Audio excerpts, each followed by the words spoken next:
नमस्कार।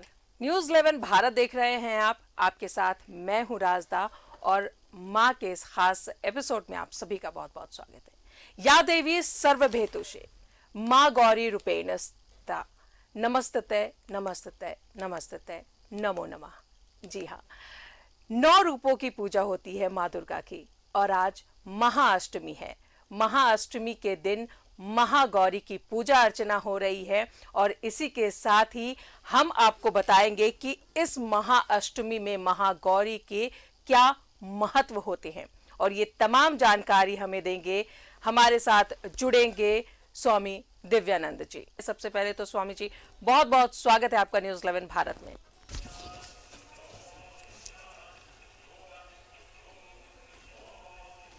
बहुत बहुत धन्यवाद और बहुत शुभकामना के साथ राजदा आपको न्यूज 11 के पूरे परिवार को कितना अच्छा कार्यक्रम आप प्रतिदिन दिखला रहे हैं और विशेषकर आप सबों को बहुत बहुत शुभकामना। माता गौरी की आज आराधना कर रहे हैं। माता गौरी कहने से गौर वर्ण ये नाम क्यों पड़ा? माता का संपूर्ण रूप से पूर्ण रूपेण गौर वर्ण माँ है और माता गौरी का स्वरूप बहुत ही सरल, बहुत सौम्य, बहुत भव्य है। माता की इस विग्रह को देखने से एक मन में तुरंत से एक बार शांति आ जाती है जी। चक्रों की बात करते हैं तो व्यक्ति मूलाधार, स्वादिष्ठान, मणिपूरक, अनाहत, विशुद्धि चक्र, आज्ञा चक्र से सहस्त्रार तक की यात्रा कर लिया एक साधक। अब इसके बाद की यात्रा कभी कोई प्रश्न करता है कि भाई महासप्तमी के दिन सहस्त्रार में आ गए, सहस्त्रार के बाद कोई चक्र होता नहीं है, इसके बाद क्या करना है? तो क्या यहाँ पर समाप्त हो गई? बोले नहीं, यहीं पर तो यात्रा प्रारंभ होता है, क्योंकि यहाँ तक की यात्रा तो व्यक्ति पूजा पाठ से, तंत्र मंत्र से किसी प्रकार से कर लेता है, लेकिन शास्त्रार्थ के बाद की जो स्थिति आती है, शास्त्रार्थ के पहले आज्ञा तक मंत्र होते हैं, शब्द होते हैं, रंग होते हैं, उनकी कई प्रकार के प्रतीक होते हैं, लेकिन शास्त्रार्थ में आकर सब समाप्त हो जाता है, वहाँ शब्द भी समाप्त हो जाता है। वहाँ इन मंत्र और रंग इन चीजों से परे है। अब बारी आती है, महागौरी की कृपा होती है तो मनुष्य का जो ये ब्रह्मांड है और जो रियल ब्रह्मांड है इससे एकाकार करना, वहाँ मंत्र से भी ऊपर है। वहाँ ध्यान और समाधि की बात आती है जो माता गौरी ही इस चीज को प्रदान कर सकती हैं, करती हैं। तो माता का स्वरूप जैसे बताया, और माता वृषभ पर आरूढ़ है। वृषभ भी श्वेत है, माता का संपूर्ण रूप श्वेत है, माता का वस्त्र, यहाँ तक कि माता का अलंकार भी श्वेत है। माता को गौरी को श्वेत रंग बहुत प्रिय है। उन्हें जो भी आज प्रस्तुत करते हैं, जो निवेदित करते हैं, वो श्वेत होना चाहिए। पुष्प भी दे तो श्वेत पुष्प है, किंतु इसके अतिरिक्त बैगनी कलर का, जिसे विशेषकर अपराजिता कहते हैं, शंख पुष्पी बोलते हैं, तो श्वेत पुष्प है, शंख पुष्पी है, इन रंगों अपराजिता है। इन चीजों को माता को आज पुष्प के रूप में उनको ये करना बहुत अच्छा है। प्रतिदिन जिज्ञासा होती है कि माता को आज के दिन इस विग्रह को कौन सा भोग लगाएं, किस चीज का भोग लगाएं, ताकि वो उनकी अनुकंपा और मिले और प्रसन्न हो। तो श्रीफल का भोग लगाया जाता है राजदा आज। तो श्रीफल यानी नारियल माता को आज निवेदित करेंगे। श्वेत पुष्प, अपराजिता का पुष्प देंगे। कलावा की आज बहुत महत्ता है। फिर माला भी माता को प्रस्तुत करते हैं, अपनी श्रद्धा अनुसार माता को माला निवेदित करें। रोली और कुमकुम भी इन्हें बहुत प्रिय है। आप कल्पना करें, माता श्वेत रंग की, पूरा श्वेतांबर है और माता का जो कुमकुम में कैसी सुशोभित होती है, भक्त देखकर रुक सा जाता है। इस विग्रह को देखकर एकदम रुक जाता है और स्थिर हो जाता है, इतनी शांति मिलती है। इस प्रकार से सिद्धियां की बात करें, सारी सिद्धि, अष्ट सिद्धि, नौ निधि, जीवन में जितने प्रकार के कष्ट है वो दूर होते हैं। शोक, रोग, संताप, दुख, आर्थिक कष्ट, ये माता ये दूर करती हैं। बातें आती हैं कि क्या माता दूर करती हैं, क्या इसके बिना नहीं करेंगी? नहीं, माता को तो सिर्फ आपका श्रद्धा, समर्पण भाव, एक अटैचमेंट जो बोलते हैं, कनेक्शन, वो करने की आवश्यकता है और उसके लिए आपको पूर्ण रूपेण समर्पण भाव और विशुद्धि भाव से आपको एकदम शुद्ध होना, पवित्र होना, निस्वार्थ मन से जहां कनेक्शन हुआ, आडंबर से दूर। आजकल राजा देखेंगे कि पूजा पाठ में भी लोग शक्ति प्रदर्शन करते हैं, किस प्रकार से अपने आर्थिक बल का प्रदर्शन करें। नहीं, माता को वो सब नहीं है। आप कुछ दें, माँ को भेंट करें ना करें, ये स्थूल रूप में हमारी श्रद्धा के लिए है कि माता का विग्रह रखते हैं, माता के समक्ष वो निवेदित करते हैं, ये एक पक्ष है। लेकिन जब सूक्ष्म पक्ष की बात करते हैं, तंत्र साधना की बात करते हैं, योग के माध्यम से जब बात करते हैं, कुंडलिनी जागरण के माध्यम से बात करते हैं, तो वहां ना कोई विग्रह है, न श्रीफल है, न कोई पुष्प है, न अलंकार है, निराकार है। जब आंखें बंद करेंगे तो आपके मानस पटल पर माता का दर्शन होता है। उसी प्रकार से अदृश्य रूप में, सूक्ष्म रूप में भी जो आपका हृदय कमल है, उस हृदय कमल को माता के चरणों में आप समर्पित करें, माता प्रसन्न होंगी। कामधेनु गाय का दूध लाइए स्वर्ग से, स्वर्ग का पारिजात का पुष्प लाएं, उससे खीर बनाएं और माँ को सूक्ष्म रूप में बिना किसी क्रिया को, बिना किसी स्थूल सामग्री दिए बिना भी मानस रूप में, ये मानसिक कल्पना करके भी आप करते हैं, माता उससे प्रसन्न होती हैं। यानी पिक्चराइज करना है ध्यान मुद्रा में बैठकर। ये सारी पूजा की प्रक्रिया जो भी है, माता का आवाहन, उनका पाद्य, अर्घ्य, उनको विराजमान कराना, स्नान कराना, भोग लगाना, नैवेद्य देना, तिलक लगाना, माला देना, ये सारी चीज को मन में कल्पना करके पिक्चराइज करें और उसके बाद उसमें डूब जाए, माता को भोग लगाए। वहां आपको स्वतंत्रता है कि क्या दे सकते हैं। या तो भाई आप एक डेयरी से दूध लाते हैं, खीर बनाएंगे अपने और उसको माँ को लगाएंगे, लेकिन जब आंखें बंद करके निश्चित, जब एकदम सूक्ष्म रूप में जब करेंगे, मानस रूप में, तो वहां कोई सीमा नहीं है, स्वर्ग चले जाए सेकंड में, और वहां से कामधेनु दूध लाते हैं। फिर खीर जो निर्माण हो रहा है, खीर जो पक रहा है, उसके दिव्य सुगंध को भी महसूस करें, लगे कि हाँ माता के लिए खीर बन रहा है, और माता को भोग लगाएं इस ध्यान में जाकर, क्योंकि माता को ध्यान बहुत प्रिय है। और आज के दिन मैं बताऊं, उपवास की बहुत महत्ता है। मैं प्रतिदिन बता रहा हूं कि माता को किस चीज का नैवेद्य भोग करना है, माता को किस श्रृंगार का करना है, किस दिन फूल देना है, और किस दिन किस चीज से प्रिय होती हैं। आज के दिन उपवास देखेंगे, विशेषकर माताएं आज की उपवास रखती ही हैं, नारियल लेकर मंदिर जाना, इसी चीज को मैं बताऊंगा, उपवास की महत्ता है। और यदि बात करते हैं भोग में, तो जो भी पहले बताया आपको, नारियल देना है, ऋतु फल देना है, और आज के दिन विशेष रूप से नारियल सबसे मुख्य है, प्रमुख रूप से पंचमेवा, तो नारियल चढ़ाते हैं, पंचमेवा चढ़ाएं, और ऋतु फल यानी सीजनल फ्रूट्स जो भी हो वो भी माँ को निवेदित किया जाए।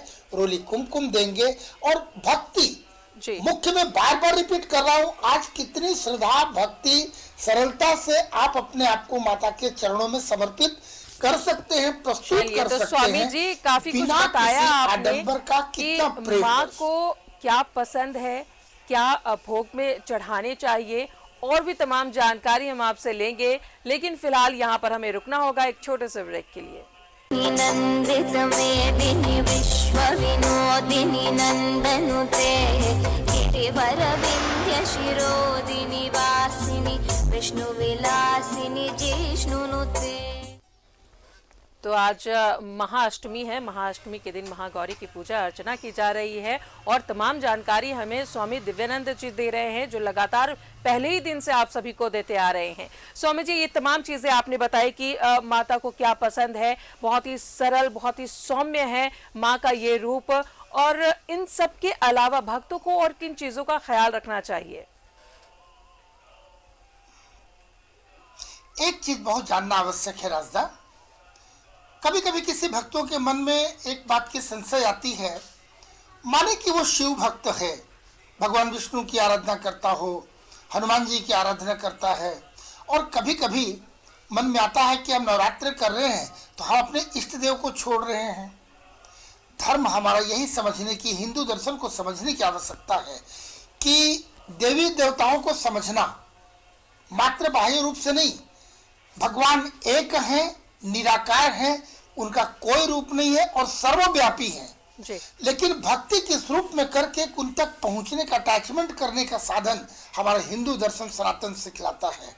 जब माता की बात करते हैं तो माँ कहें, माता दुर्गा या शिव कहें, ये दोनों बिल्कुल विलग नहीं है, वो संपूर्णता लिए हुए एक साथ। और अगर कथा के रूप में आते हैं तो माता गौरी ने कठोर तप हजारों वर्ष किया शिव को पाने के लिए, और उन्होंने एक संकल्प ले लिया जिसकी चौपाई भी बड़ी सुंदर है। जन्म कोटि लगी रगर हमारी, बरहूं शंभु न रहूं कुंवारी। जब तक हमें शिव नहीं मिलते हैं, अगर मैं वरण करूंगी तो शिव का ही वरण करूंगी, अन्यथा आजीवन अविवाहित कुंवारी ही रह जाऊंगी। इस चौपाई का यह तात्पर्य है। और भगवान शिव प्रसन्न होते हैं और माता का वरण करते हैं, शिव की प्राप्ति होती है।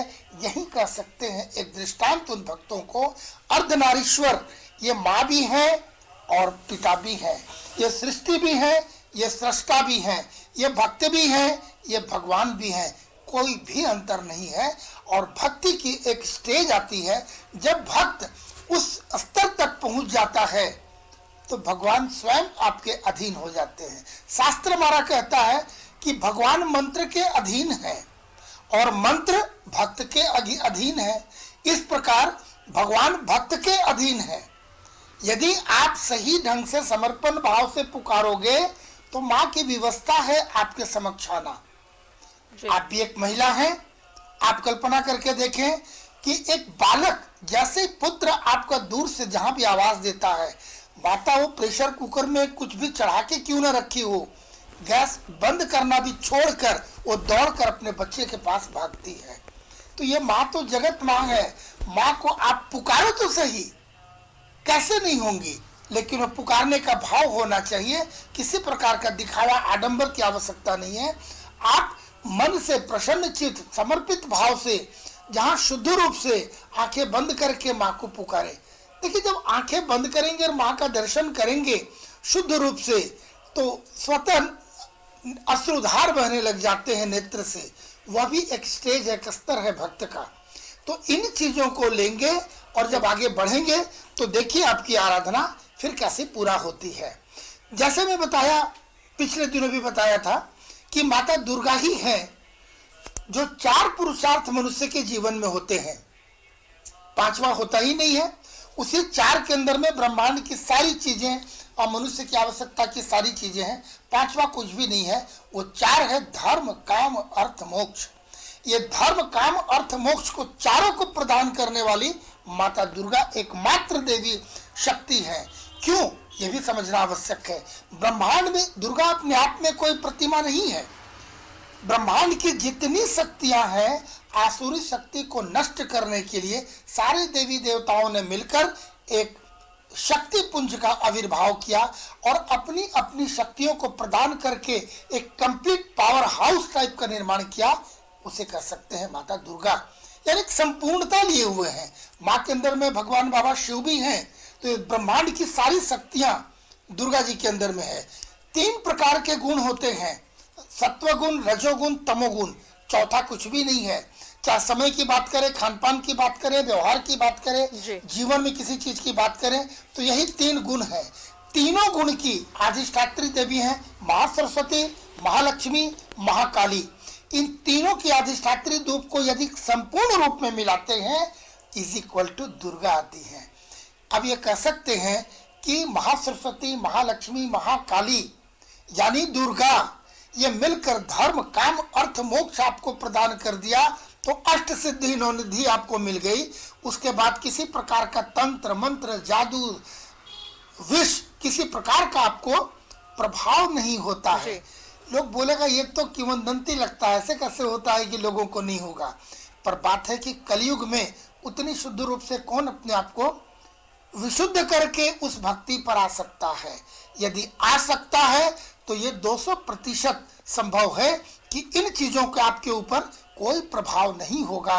वो सतयुग की कथा में देखने को मिलती है, जब व्यक्ति हजारों वर्ष उनकी आयु होती थी और किसी प्रकार के भूत प्रेत जादू टोना किया गया, ये जितने चीजों से परे है, कोई प्रभाव नहीं पड़ता। आप देखिए भारत के संत महात्माओं को देखिए, वो किस प्रकार से कोविड में देखिए कितने लोगों को कोविड का प्रभाव पड़ा।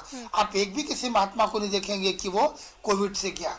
यदि वो व्यक्ति शुद्ध है, समर्पित है, चाहे सन्यासी हो चाहे गृहस्थ हो, यदि संपूर्णता है, आपके अंदर में निस्वार्थ समर्पण है, तो ये सारे गुण आपके अंदर आ जाते हैं।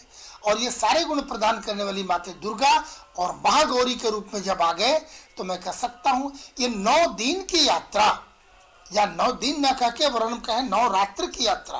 रात्रि कहने का तात्पर्य है राजदा, हम 9 दिन नहीं बोलते, 9 रात्र बोलते हैं, यानी 9 रात से ही गिनेंगे। हमारा सर्कल रात से शुरू होता है, जिसकी हम लोग कल और भी चर्चा करेंगे कि किस प्रकार से रात्रि का महत्व है।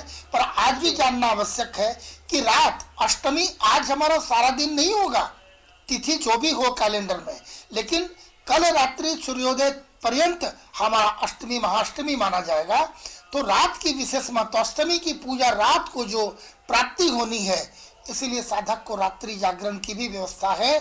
भूमि शयन करे, कर सके तो यथासंभव, ये कोई फोर्स नहीं है, यथासंभव उपवास, यथासंभव मंत्र जाप।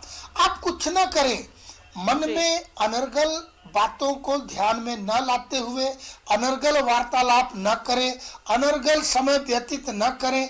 आवश्यक कार्य को करने के पश्चात या साथ साथ यथासंभव अपने मानस पटल पर माता के विग्रह को स्थापित करें, मन मंदिर में माता को स्थापित करें। बिल्कुल स्वामी जी, बहुत सही जानकारी दी है आपने कि जब एक अपनी माँ आपकी ख्वाहिश को पूरी करने के लिए दुनिया जहाँ एक कर देती है, तो ये तो पूरी जगत की माता है, ये आपकी ख्वाहिश मनोकामना कैसे पूरी नहीं करेगी। पूरी शिद्दत के साथ आप माँ की आराधना करें। बहुत बहुत शुक्रिया आपका स्वामी दिव्यानंद जी हमसे जुड़ने के लिए और हमारे जो जितने भी व्यूअर्स है ये तमाम बातें बताने के लिए बहुत बहुत शुक्रिया। तो आज देवी महागौरी की पूजा हो रही है, उनकी कृपा आप सभी पर बनी रहे। मुझे दे इजाजत। मेदिनी विश्वविनोदिनी नन्दनुते गिरिवरविन्ध्य शिरोदिनि वासिनि विष्णुविलासिनि जिष्णुनुते।